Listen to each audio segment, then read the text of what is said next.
¿Por qué el libro del Génesis, que la palabra Génesis en el hebreo viene de Genao, que significa en el hebreo Berishit, con B de burro, Berishit en el hebreo, y significa origen u orígenes? Entonces, el Génesis es el libro de los orígenes. No vamos en esta serie a predicar de todo el libro del Génesis. Esta serie ya la compartí hace algunos años. Si no la tienen, la pueden pedir. Tenemos casi todo el libro del Génesis, versículo por versículo. Esta serie se va a enfocar simplemente en los primeros 2 capítulos del Génesis.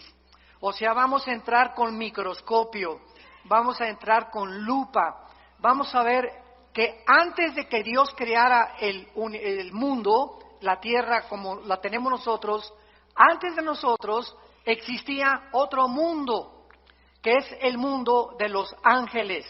Y vamos a ver que este mundo de los ángeles tenía como planeta este planeta en el cual tú y yo estamos, el planeta Tierra.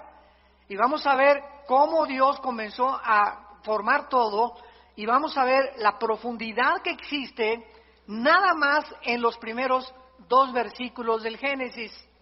Ahí nos podemos detener casi un mes para que podamos nosotros entender la profundidad de la mente de Dios. Entonces vamos a estudiar claramente la eternidad de Dios. Cuando hablamos de la eternidad, pues la mayor parte de los cristianos no sabemos qué significa eternidad. Creemos que es un punto de una línea recta que sale y continúa eternamente. Sin embargo, esto es una medida de nosotros, esto no es la eternidad. O cuando decimos por los siglos de los siglos o secula seculorum, creemos que ya nos vamos a seguir extendiendo por todo el tiempo.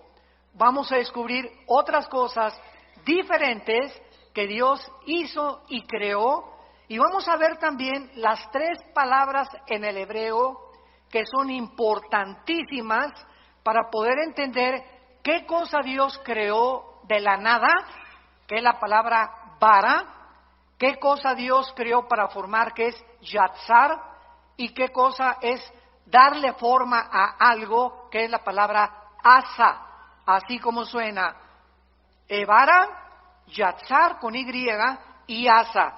Si nosotros no conocemos estas 3 palabras, entonces no vamos a entender, por ejemplo, por qué hasta el 4.º día Dios creó los cielos y la tierra.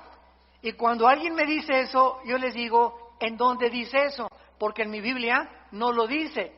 Como no, hermano, léale ahí, Génesis 1.14, dijo luego Dios, ¿qué cosa dice? No dice Dios creó, dijo luego Dios, haya lumbreras. Y esta palabra haya es la misma palabra hebrea, hayá, que significa hacer o que se ponga algo en movimiento. Entonces, el sol y la luna ya existían.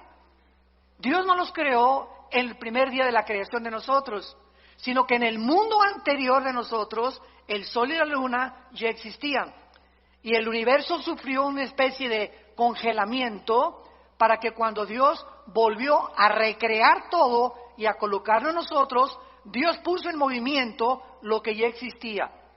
Entonces, todas estas cosas escondidas y todas estas cosas maravillosas de la Biblia, las vamos a ir, por favor, estudiando, analizando, investigando, con lupa, con microscopio, porque es ya tiempo que la iglesia de Dios pueda salir de la leche y ya podamos comenzar a comer algo mucho más sólido, que es la palabra de Dios. Ahora bien, para esto es muy importante que recordemos algo.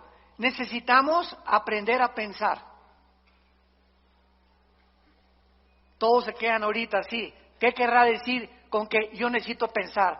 ¿Que acaso soy un mono o un simio? ¿No pienso o no razono? Bueno, cuando estoy diciendo necesitamos aprender a pensar, el pensamiento dentro de la filosofía griega o dentro de Sócrates, Platón, Demóstenes, etcétera, etcétera, significa no solamente pensar en algo, sino meditarlo, comerlo, asimilarlo hasta que tú lo entiendas.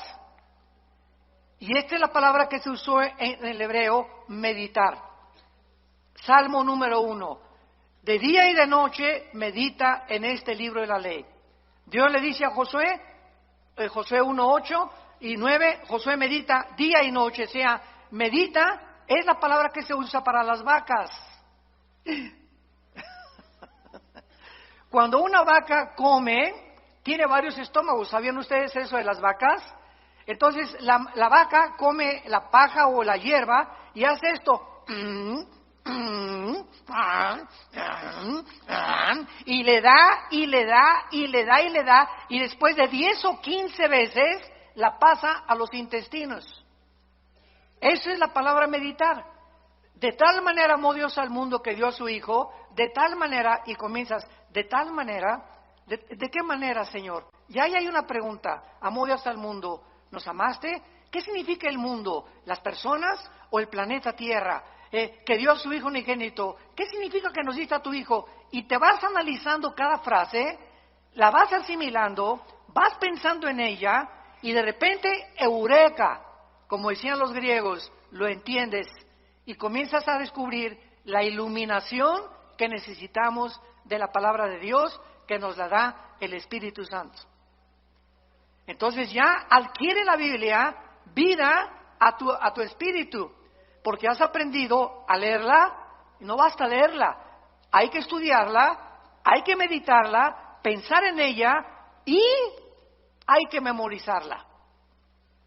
Yo no les pido a nadie que levante su mano en esta mañana, pero ¿cuántos de ustedes memorizan 2 o 4 versículos diarios? Si yo te paso al frente de perdidas, ¿puedes decir de memoria el Salmo 23? ¿Ya de perdida? ¿O podrías decir de memoria el Salmo 90? ¿O nada más Juan 3:16? Estoy hablándoles muy en serio, ¿eh?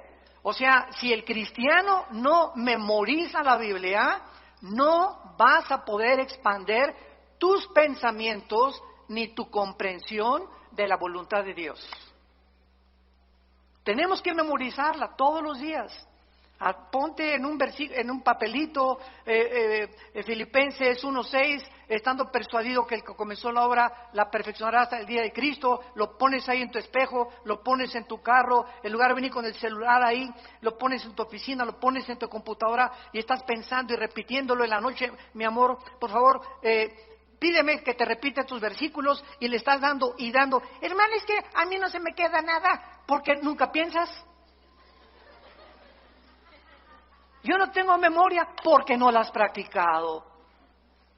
Pero si no estás en un psiquiátrico, tienes memoria. Si no estás mal de la cabeza, tienes memoria. Y no se te quedan las cosas porque nunca lo has practicado. Es como un músculo la memoria. Tenemos que estar ejercitando y vas a descubrir que podemos llegar a memorizar capítulos enteros, salmos enteros de la Biblia. Entonces, todo esto es lo que se llama, y lo que le dice Pablo a Timoteo en su segunda carta, esfuérzate en la gracia de Jesús. Necesitamos poner más de nosotros para poder comprender más la mente de Dios. Hace muchos años, en Job capítulo 38, versículo 4, Dios le hizo esta pregunta a Job. Ahora bien, si a la iglesia ni la Biblia traes, pues ya no queda más cosa, ¿verdad?, más que llorar. Porque ya venía a la iglesia sin la Biblia, pues ya entonces ya no hay manera de poder explicar nada. Job 38:4. Dios le hizo esta pregunta a Job hace muchos años. ¿Dónde estabas tú cuando yo fundaba la tierra? Házmelo saber si tienes inteligencia. En otras palabras, esta pregunta nadie la ha podido contestar. En el afán de poder nosotros, los seres humanos, tratar de descubrir el origen del universo, o cómo el hombre fue puesto por primera vez, qué fue primero, el hombre o la mujer, fue realmente una primer pareja la que comenzó en el planeta Tierra, y además, hacia dónde se dirige el universo y nuestra vida, en este afán de descubrir las cosas, ¿qué hemos hecho? Muy bien, hemos utilizado dos medios. La ciencia, la palabra ciencia significa conocimiento humano, cuando es la ciencia secular. Entonces, a través de la ciencia, los científicos han inventado, han hipotetizado, han especulado, han filosofado, tratando de cómo comenzó todo e inventaron una teoría. Por eso se llama teoría. ¿Cuál es esta teoría? Se le llama el Big Bang o la gran explosión. El universo, dicen los científicos, que no tiene nada de ciencia en esto, porque no es científico, porque para que sea científico tiene que ser demostrado. Entonces, como no se puede demostrar por medios naturales ni en un tubo de ensayo cómo comenzó el universo, los científicos dicen que fue una explosión y que de esa explosión se formaron los planetas, etcétera, etcétera.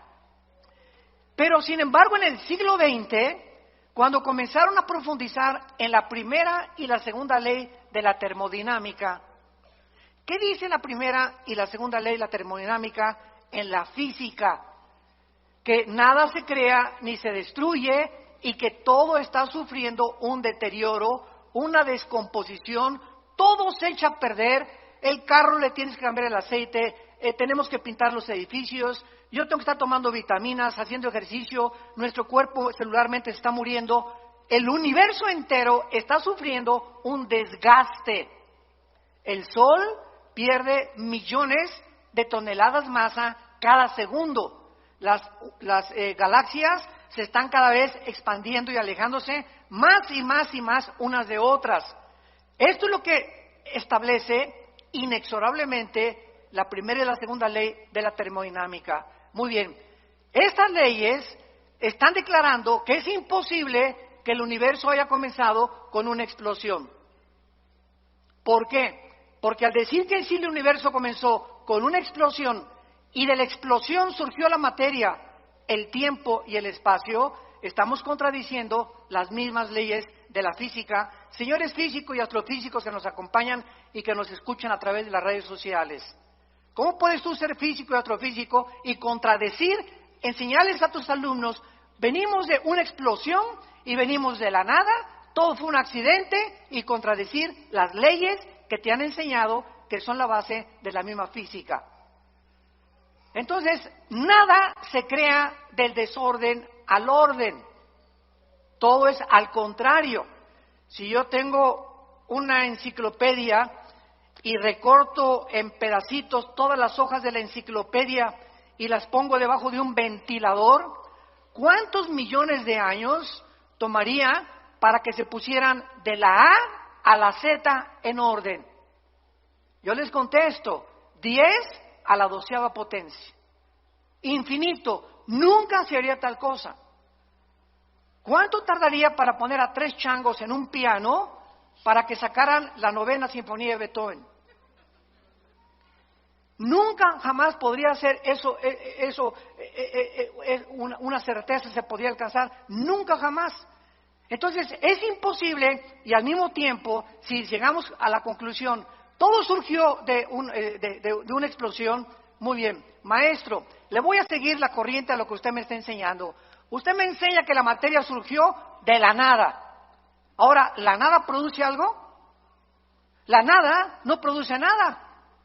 Y si comenzó con una explosión, ¿quién la produjo la explosión? Tuvo que haber un acelerador que haya producido eso, pero si no había nada antes de la explosión, ¿qué la produjo? Y seguimos esta línea filosófica y acabamos con la pregunta de los 64,000 pesos. ¿Y el pensamiento quién lo produjo? Virgen de María y José. ¿La materia produce pensamiento? La materia produce pensamiento. Un pedazo de roca, un pedazo de materia produce el pensamiento y la conciencia humana. Entonces, ¿se dan cuenta que estamos pensando? Es a lo que me refería.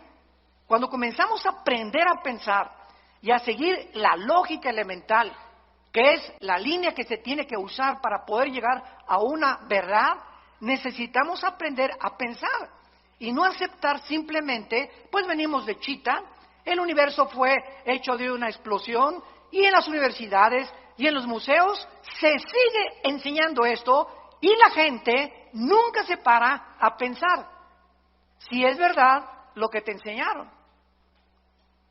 Otro ejemplo, todos nosotros venimos de la religión popular, de aquí en México. Mis padres, ¿verdad?, eran sumamente religiosos. Mi hermano Alejandro y yo, que él me guió a Cristo a mí hace 43 años, éramos así de misa de las 6 de la mañana, muy religiosos.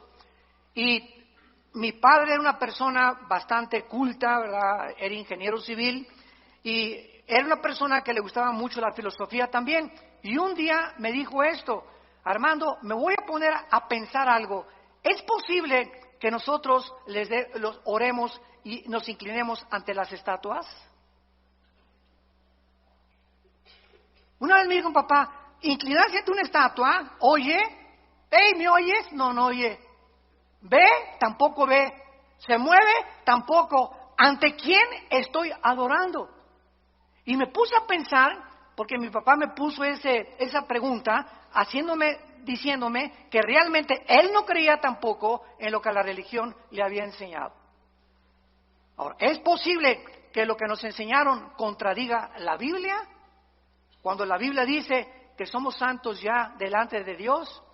¿Y por qué las personas que pertenecen a estas religiones, síganme con mucho cuidado, no se ponen a pensar que lo que están aceptando es completamente cuestionable y es ilógico y no puede ser? Porque no queremos pensar. Y tenemos ya que llegar a un momento en que tenemos una capacidad impresionante aquí adentro, todos. No es de que naciste inteligente y que otros nacieron brutos. No, todos nacimos con un cerebro y todos tenemos la libertad de poder expandir lo que tenemos aquí así, o así, o así, o cuando te mueras, como chinche, así te mueres. Con lo único que supiste, nunca quisiste pensar, todo lo aceptaste de una forma deliberada y nunca quisiste obedecer a Dios, de meditar y leer la palabra de Dios. ¿Dónde estabas tú cuando yo fundaba el universo? Entonces el ser humano ha buscado la ciencia jamás, escúchalo, nunca, díselo a tu maestro, podrá demostrar el origen del universo. Porque para que sea científico, ¿qué cosa? Tiene que ser repetitivo. Ahora muy bien, por eso son teorías. ¿De dónde venía el ser humano? De chita. ¿Realmente venimos de los animales? ¿Puede un camello convertirse en un hipopótamo? ¿Puede una jirafa convertirse en un venado? ¿Puede un tiburón convertirse en una ballena? ¿Puede una bacteria convertirse en un microbio o un microbio en una bacteria o una bacteria en otra partícula microscópica del mundo microscópico? Esto contradice la genética. ¿Qué dice la genética ahora que descubrieron el ADN? 1954, los doctores Crick y Watson, que tenemos dentro un software en las millones de células de nuestro cuerpo, donde dentro de mi célula tengo una particularidad donde está escrito quién soy. Esto está tremendo. Dentro de nuestro cuerpo, en cada una de tus células, está escrito quién eres, cuántos años vas a vivir, qué color de ojos tienes, qué color de tu piel es, el color de tu cabello, la altura, la mancha de tu abuelita, las orejas de papalote de tu abuelo, el carácter emocional berrinchudo de tu mamá, etcétera, etcétera. Todo eso está concentrado en el ADN, en el ácido desoxirribonucleico, ADN, dentro de nuestra célula. ¿Quién puso esa información ahí? El ADN de un camello es diferente al ADN de un hipopótamo, de un tigre, de un perro, de una vaca, etcétera, etcétera.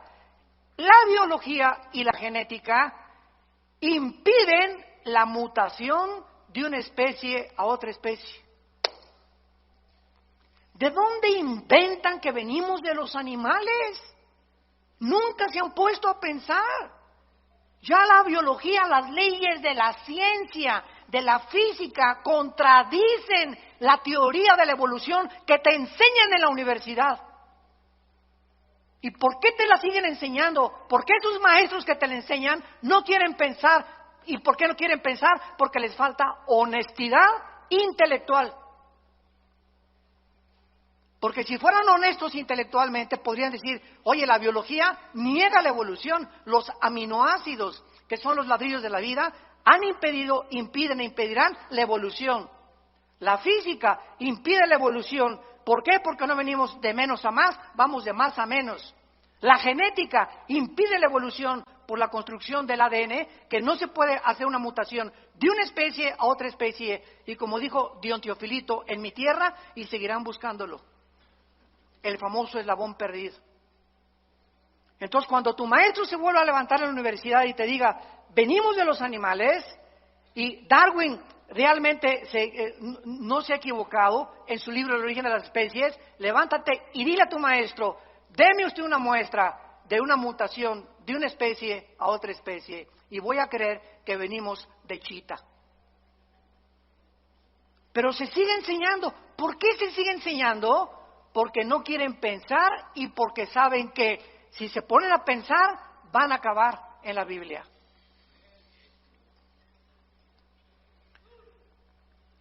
De todas las teorías que existen en el mundo, no hay más que lo que nos han enseñado en la escuela, que venimos de una evolución accidental, fortuita, que venimos de los animales, y la otra explicación de dónde venimos está en la Biblia. No está en el Corán, ni en los Vedas, ni en el Tripitaka de los Budas, ni Mahatma Gandhi, ni de Confucio, en ningún otro libro sagrado, ningún otro libro de los billones de literatura que existen nos dicen de dónde venimos y quiénes somos más que la Biblia. Ahora, ¿de veras dice eso la Biblia? Es lo que vamos a ver. Y no solamente lo dice, sino que lo comprueba. Y conforme el mundo pasa y la ciencia evoluciona, la ciencia dice, y la Biblia tenía razón. Durante siglos se preguntó por qué José no se metía con María para que naciera Jesús. Se aceptó y la Iglesia Romana dijo, es un dogma de fe. Tienes que creer que Jesús no se metió con María porque es un dogma de fe, sin dar ninguna explicación. Sin embargo, en 1954, lo compartimos en el desayuno ayer, se descubre el ADN y se descubre que el ser humano está dividido en dos, hombres y mujeres, macho camacho y las reinas de la casa. Más nos vale. Ok, ¿qué determina que tú hayas nacido hombre? ¿Y qué determina que tú hayas nacido mujer? ¿Sabes qué determina que seamos hombres y que tú hayas nacido mujer? Nuestros cromosomas. Los cromosomas de la mujer son XX. El hombre tiene XY. El cromosoma Y no lo tiene la mujer, lo tiene el varón. En otras palabras, cuando mi papá se juntó con mi mamá, el cromosoma Y de mi papá ovuló el cromosoma X de mi mamá y nací macho camacho.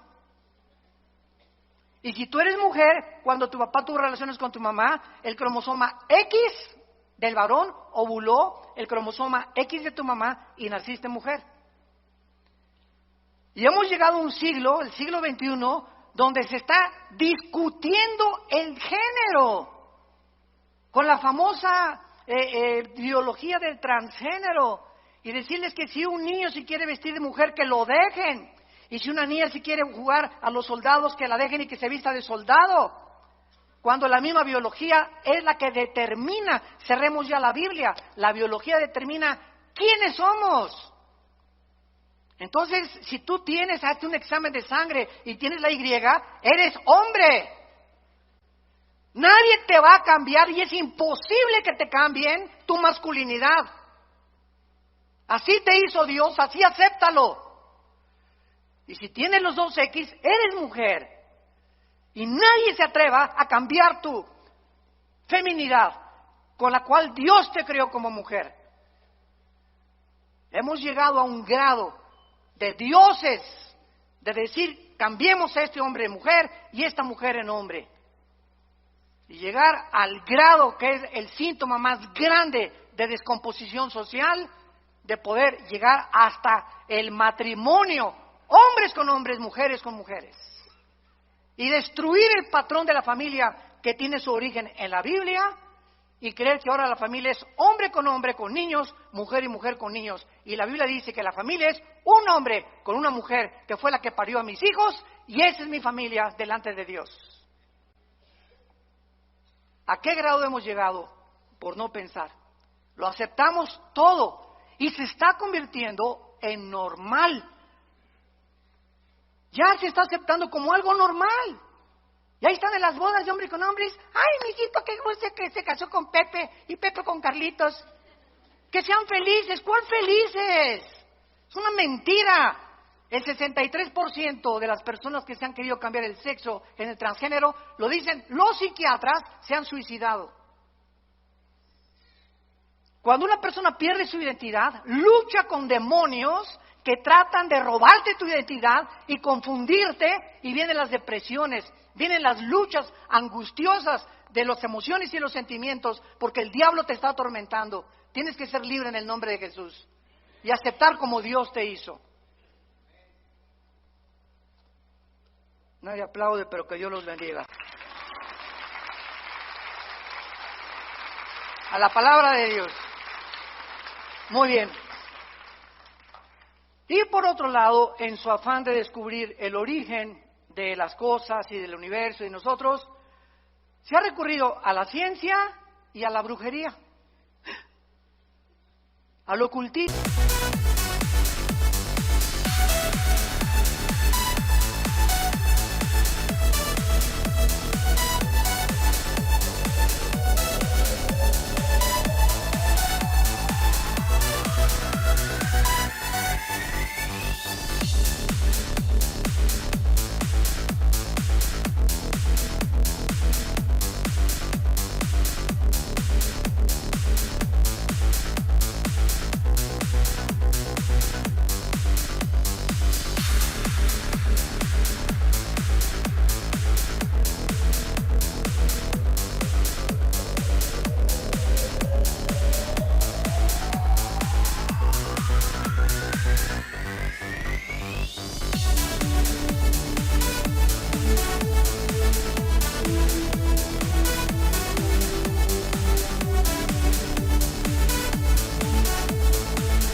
A las limpias, a tratar de penetrar en el mundo del más allá, con espíritus, con contacto con los muertos, con contacto con los espíritus, porque no sabemos quiénes somos, ni a dónde se van los muertos, ni qué nos da la energía, ni qué nos da el poder.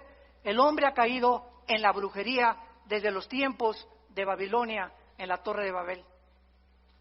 La Biblia dice que la brujería, la astrología, la magia tuvieron su origen en Babilonia, que es la ciudad más nombrada después de Jerusalén en la Biblia.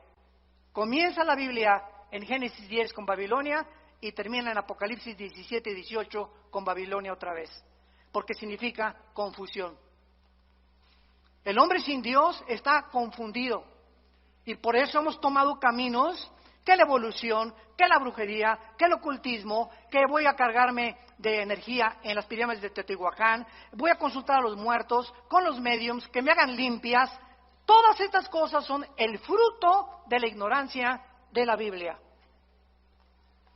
Jesús dijo, yo soy la luz, y bajó del mundo hace 2000 años para alumbrar nuestros ojos. Vivimos en un mundo oscuro, santos de Dios, damas y caballeros. Un mundo perdido, cada quien trae su rollo, cada quien por su camino. Ya los gobiernos no saben cuál gobierno, cuál ideología es la buena. Los economistas están perdidos, las religiones están perdidas, la filosofía está perdida. Ya no hay forma de relativismo, humanismo, hedonismo, etcétera, etcétera. El mundo sigue así, ¿por qué? Porque estamos en tinieblas. Y Jesús hace 2000 años vino a sacarnos de las tinieblas. Y te ofrecen esta mañana, y ustedes que nos escuchan, salir de esa oscuridad, que las vendas se te caigan, recobrar tu verdadera identidad y ser feliz con una vida en abundancia, que es la vida que Cristo nos vino a dar. Muy bien.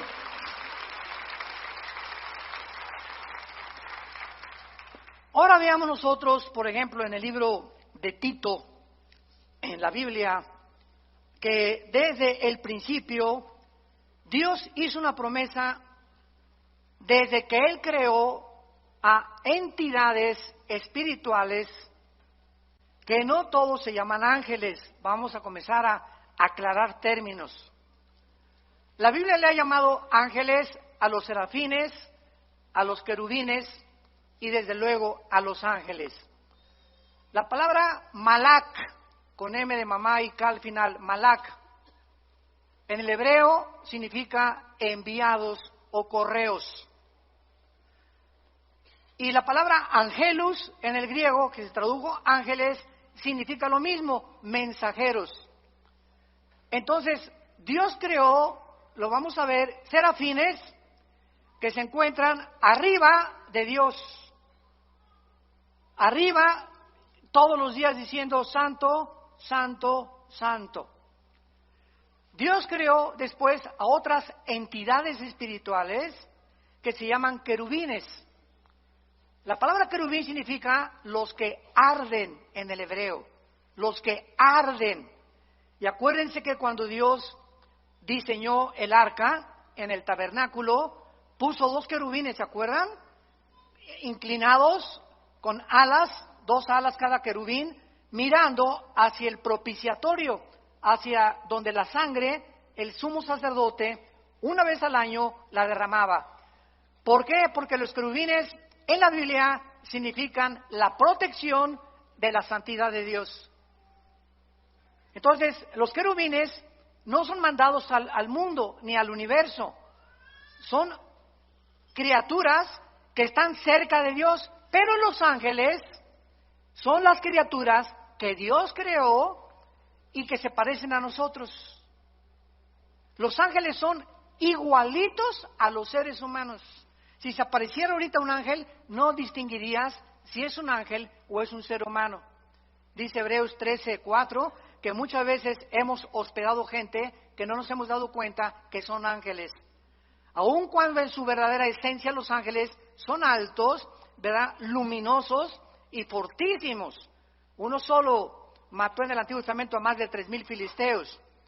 Entonces, los ángeles son los mensajeros de Dios. Las criaturas que Dios ha enviado desde donde Él habita hacia el mundo donde tú y yo vivimos. Y los ángeles, dice Hebreos capítulo 1, nos sirven a nosotros para cuidarnos. Salmo 90 también, a sus ángeles mandará ante ti que tu pie no tropiece en piedra, y son luminares que nos guardan y nos han guardado muchas veces de muchos accidentes y de muchas cosas que nos pudieron haber sucedido de no haber sido por su intervención invisible. Entonces, esto es muy importante entenderlo. Los querubines no son ángeles, los serafines no son ángeles, los ángeles son los mensajeros, los que han venido al mundo a cuidarnos y a observarnos las 24 horas. En Tito capítulo 1, versículo 1 y 2, vean ustedes que antes de que Dios creara a los ángeles, querubines y serafines, antes de cualquier cosa, dice así: Pablo, siervo de Dios y apóstol de Jesucristo, conforme a la fe de los escogidos de Dios y el conocimiento de la verdad que es según la piedad. Escucha, en la esperanza de la vida eterna, la cual Dios, que no miente, prometió desde antes, ¿de cuándo? Antes de que nada fuera creado, Dios prometió que a las criaturas que Él iba a crear fueran eternas. Y todas las criaturas que Dios ha creado somos eternas. Tanto los ángeles caídos que van a ser condenados serán condenados, nosotros viviremos eternamente. Entonces es lo que se llama la vida eterna, que es la vida con Dios. Dios diseñó, planeó que todo lo que existiera fuera eterno porque Él es eterno. Entonces Dios le plació en su sabiduría crear la eternidad para que nosotros pudiéramos vivir en ella. Vean, por ejemplo, en Isaías capítulo 57, lo que la Biblia dice acerca de la personalidad y de la esencia de Dios. Isaías 57, versículo 15. Porque así dijo el alto y sublime, el que habita. ¿Dónde habita Dios? Ahorita explicamos qué es la eternidad. Ahí vamos a entrar ya. El que habita la eternidad y cuyo nombre es el Santo. Yo habito en la altura y la santidad con el quebrantado y humilde de espíritu para hacer vivir el espíritu de los humildes y vivificar el corazón de los quebrantados. Ahora sí, pongan mucha atención. Ya vamos a comenzar a aclarar muchas cosas. La eternidad, supongamos que está así, ¿verdad? En un espacio ilimitado, desde luego. Dios habita en la eternidad. La eternidad no hay tiempo. En la eternidad no hay pasado, no hay futuro. Cuando Jesús se revela a Moisés, Éxodo capítulo 3, le dice, yo soy el que soy. O sea, el que es, ¿verdad? Ahorita. Él es el Dios del presente. Yo sé que es difícil de entenderlo porque nosotros habitamos en 4 dimensiones donde hay pasado, presente y futuro, pero ahorita los fusibles no se les van a fundir. Entonces, la eternidad es donde Dios habita. Dios, entonces, cuando dice, en el principio Dios creó los cielos y la tierra, Dios creó abajo de la eternidad 3 cielos. El cielo donde Él habita, el cielo cósmico y el cielo atmosférico, 2 de Corintios capítulo 12, versículo del 1 al 3. Ahí Pablo menciona los 3 cielos. Entonces, estos 3 cielos no existían siempre, fueron creados abajo de la eternidad.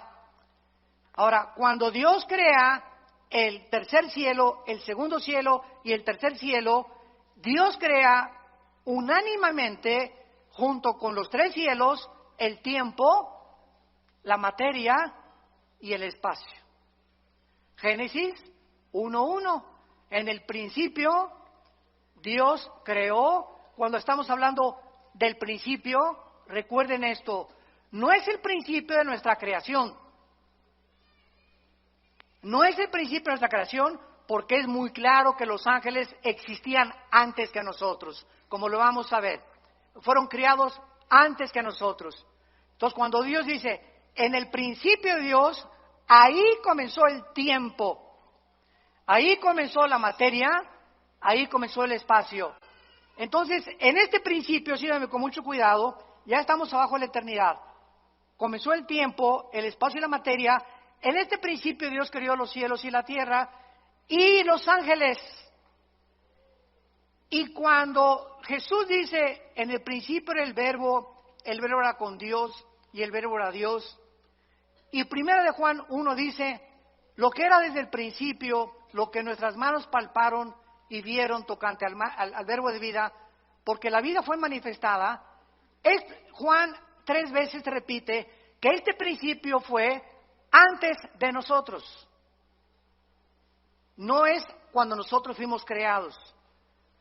nosotros fuimos creados después del principio, como lo vamos a ver en el versículo 2 del Génesis, que algo pasó en el principio, que Dios volvió a recrear la tierra, a crearnos a nosotros después de los ángeles, para ponernos arriba de los ángeles, gobernar a los ángeles, y la regamos. Y Satanás, Lucifer, volvió otra vez a ocupar el planeta Tierra y el universo, hasta que vino Jesús, le quitó el poder a Dios, Jesús a Lucifer, y el poder que tenía Lucifer nos los dio a nosotros los cristianos. Y mayor es el que está entre nosotros que el que está en el mundo. Entonces, Lucifer sigue teniendo el poder que perdimos nosotros con la caída de Adán y Eva, los primeros padres, pero que se volvió a recobrar con la muerte de Cristo, y nos entrega a nosotros Dios el Espíritu Santo, porque recibirán poder. Hechos 1:8. Vean que si no ponemos en orden todo, no entendemos el Nuevo Testamento. Ese poder es ¿para qué? Para que el que tiene control de nuestro planeta y del universo no se acerque a nosotros, ni a nuestros hijos, ni a tu trabajo, ni a tus finanzas, porque mucho mayor es el que está aquí adentro que todos los millones de demonios que pueda haber en tu casa.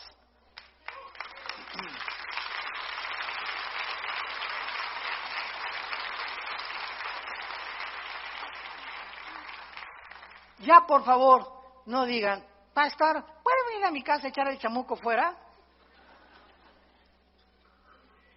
Pastor, oigo ruidos en mi casa, tengo mucho miedo, ¿puede venir a orar por nosotros a la casa? ¿Qué no sabes que tú tienes el mismo poder? ¿Pero por qué no lo sabes? Por la ignorancia de la Biblia. No la estudias, no la meditas, no la lees, no te ha iluminado el Espíritu Santo, el entendimiento para saber que en tu casa tú eres el sacerdote con tu esposa, y tú puedes llegar a tu casa y en el nombre de Jesús, aquí se va cualquier espíritu que no sea el de Dios, y aquí habita Jesús, y mi casa es tuya, Señor, mi dinero en el banco no es mío, es tuyo, todo lo que tenemos es tuyo, cualquier daño que le quieran hacer a tus bienes, Señor, te lo hacen a ti, no a mí, porque me pongo a tu disposición, porque tú me hiciste, y de tu gracia damos, y de tu gracia recibimos.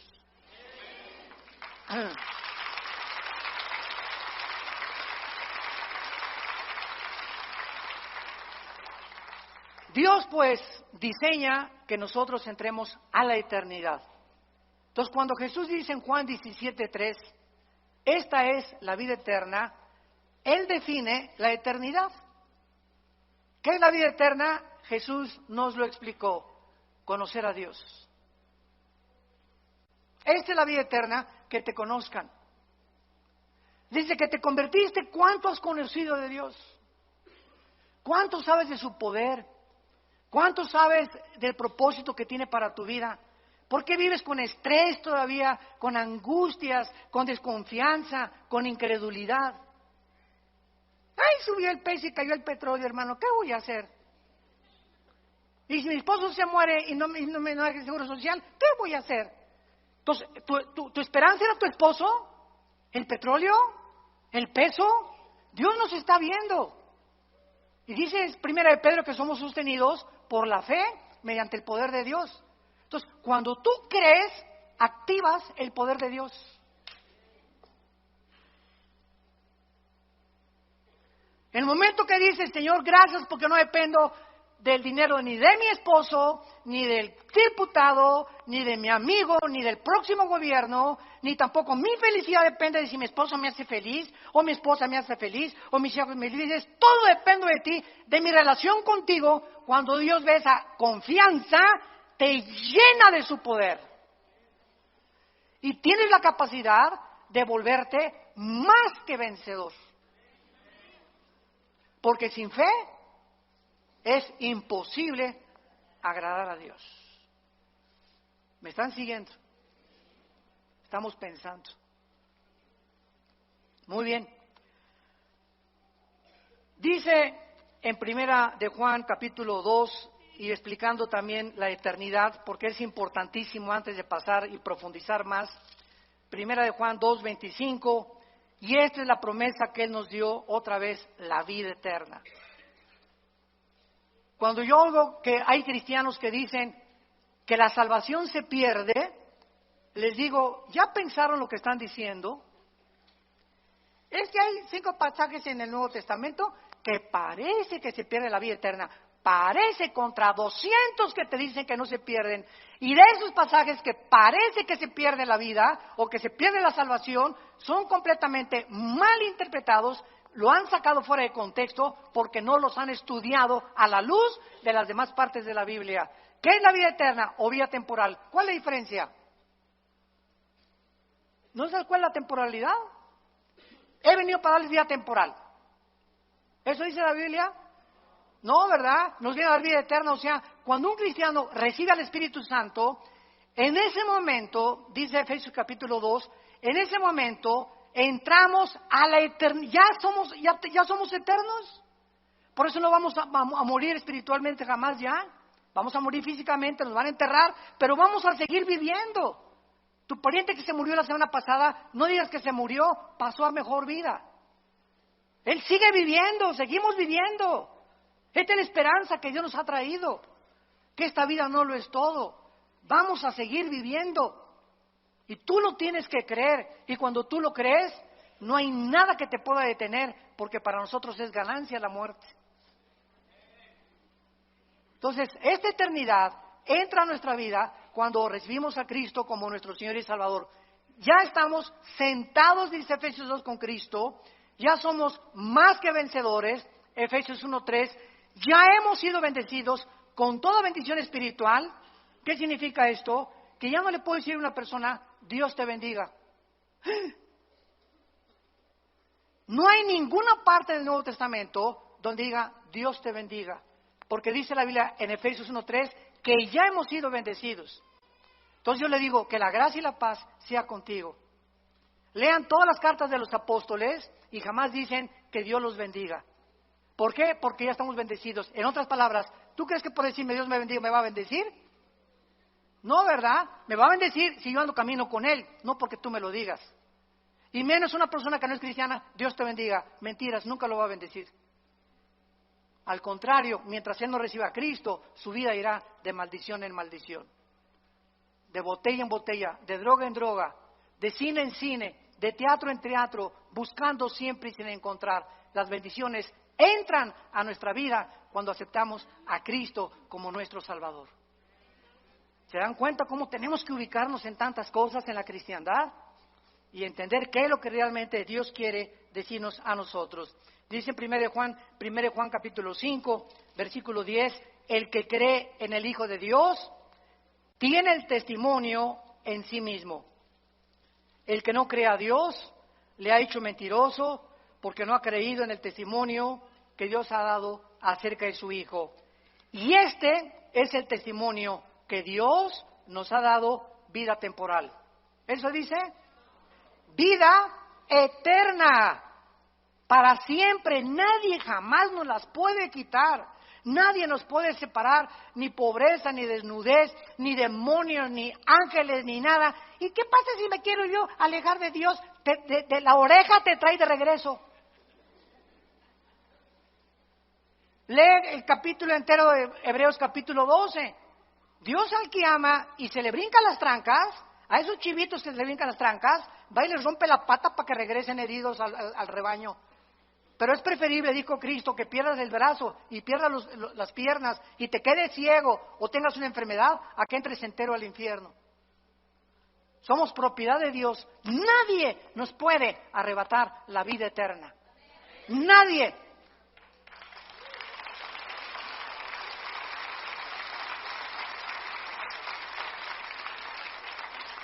Dios nos ha dado vida eterna y esta vida está en su Hijo. El que tiene al Hijo, tiene la vida. El que no tiene al Hijo, no tiene la vida. En otras palabras, tú puedes tener una religión, ser católico, bautista, venir aquí a Vida Nueva, carismático, nazareno, mormón, no me importa la religión que tengas. Si tú tienes una religión y no tienes al Hijo, no tienes más que una religión, no tienes la vida eterna. Para tener la vida eterna necesitamos que Jesús entre a nuestra vida. Es un regalo que Dios nos da, que le abras tu corazón y que lo recibas como tu Señor y como tu Salvador. Porque Él es el Hijo de Dios, el poseedor de la vida eterna. Y finalmente, regresamos a Génesis capítulo 1 y vemos nosotros que al abrir la Biblia, el Espíritu de Dios, lo primero que hace al abrir la Biblia es llevarnos a las primeras palabras que Dios consideró, porque son las primeras palabras de Dios. Dios consideró que era lo primero que tenía que decirnos, que toda la creación tuvo un principio, en el principio. El universo no es eterno, hubo un principio. La ciencia, gracias a Dios, el siglo XX lo reconoció por la segunda ley de la termodinámica, que es imposible que el universo haya sido eterno. Tiene que haber tenido un principio, como la Biblia lo establece y como las leyes de la física lo confirman también. Ahora bien, si el universo tuvo un principio y nosotros de ese principio nos alejamos cuando pecamos contra Dios, cuando tú recibes a Jesucristo, tu vida comienza a tener un principio. Comienzas otra vez a caminar con Dios. ¿Ya naciste de nuevo? ¿Ya tienes a Jesucristo como tu Señor y Salvador? Porque en el momento que tú lo haces, en el principio de mi vida, fue hace 43 años, mi vida antes de que yo fuera cristiano era un desastre. Pero cuando comencé con Cristo, comencé a caminar con Dios. Y a partir de ese momento, todas las bendiciones de Dios, el plan de Dios, la eternidad, lo comencé a comprender. Las vendas se nos caen de los ojos y comenzamos a ver la luz de Jesús. Ustedes son la luz, dijo Jesús, Mateo 5, así alumbre vuestra luz delante de los hombres. Dios te quiere salvar para que vayas con tu familia que está en la oscuridad, en el paganismo, en la idolatría, en las religiones. Somos la luz del mundo a tus amigos, en tu bufete de abogados, en tu consultorio médico, en tu taller de carpintería, en tu escuela, en tu secundaria. ¡Alumbra! Levanta la voz, no seamos cobardes. Dios no nos ha dado un espíritu de cobardía, sino de poder. ¿Qué importa lo que el mundo diga de nosotros? Caminemos con la bandera de la verdad, de la santidad y de la justicia y alumbremos este mundo que sigue en tinieblas. Te damos gracias, Señor, por tu palabra. Gracias, Señor, por revelarnos las verdades del universo, de nuestro origen, de la importancia de entender y pensar claramente lo que tú nos has dejado como nuestra herencia. Gracias, Señor, porque eres tan maravilloso y tan grande y tan poderoso que queremos cada día conocerte más. Por lo cual pedimos que nuestro Dios y Padre de Jesucristo, el Padre de la gloria, les dé a cada uno de ustedes un espíritu de sabiduría, de revelación en el conocimiento de Jesús. Ser más que vencedores, ser guerreros y guerreras de Dios, valientes, porque aunque venga el enemigo como un río, levantaremos bandera contra él, porque mayor es el que está dentro de nosotros. Y no tenemos un espíritu de cobardía, sino de poder, de amor, de dominio propio. Y que el Dios de esperanza te llene de todo gozo y paz en el creer, para que abundes en esperanza por el poder del Espíritu Santo y seamos capaces de llegar al final de nuestra vida y acabar diciendo con el apóstol Pablo: he acabado la carrera, he peleado la buena batalla de la fe, por lo cual nos está esperando la corona de la vida. Y todos ustedes en esta mañana que no tienen a Cristo, que no estás seguro de que Jesús vive en tu vida, ahí desde tu lugar, ustedes que nos ven por las redes sociales, dile con todo tu corazón: Señor Jesús, te pido perdón por mis pecados. Creo que en la cruz pagaste con tu sangre por ellos, que a los 3 días te levantaste entre los muertos y que entres a mi corazón en este instante como mi Señor y mi Salvador. En el nombre de Jesús. Amén.